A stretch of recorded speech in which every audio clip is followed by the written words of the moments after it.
اللہ کی طرف تاغی کر کے بیٹھتے کوئی حرج نہیں، کوئی حرج نہیں، سونا بھی کوئی حرج نہیں، کوئی منع نہیں، بلکہ وہ کہتے ہیں جو تم پاؤں نہیں کرتے تم بے ادب ہو۔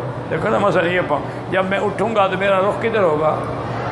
کعبے کی طرف۔ اگر سر کر کے سوں گا جب اٹھوں گا تو میری پشت ہوگی۔ مسئلہ سمجھنے کے لیے ہاں جن ملکوں میں اس کو بے ادبی سمجھا جاتا ہے وہ نہ کرے، ہر ملک کا ایک رواج ہے۔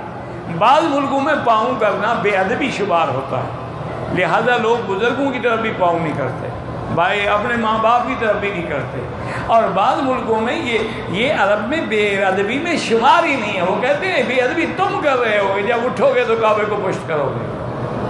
لیکن بہتر یہی ہے کہ ہمارے ملک میں چونکہ بے ادبی ہے ہم نہیں کرنا چاہیے پاؤں۔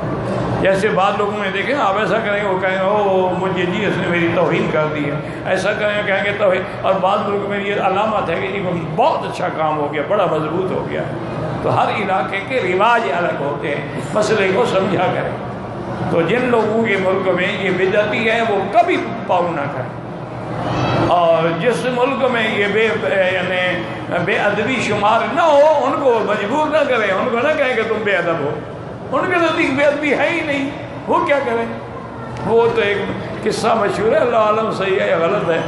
ایک مہمان گیا تھا کسی کے گھر میں، اب وہ گھر والا جان چھڑانا چاہتا تھا مہمان سے، تو چارپائی لے کے آیا، وہ چارپائی ڈالنے لگا، مہمان کہا تمہیں شرم نہیں آتی، ادھر کعبہ شریف ہے پاؤں کر رہے ہو؟ اس بیچارے نے چارپائی کا پاؤں بدل، یار کہتے ہیں بڑے کو ڈھیٹ آدمی، ادھر مدینہ شریف ہے۔ اس بیچارے نے پھر چارپائی کو، یار تم بالکل الو جاہل آدمی، یہاں تو مسجد اقصیٰ قبلہ اول ہے۔ اور پھر اور دفعہ پاؤں پھیلا تو کمال ہے یار، کہاں رہے ہو تم؟ یہ بغداد شریف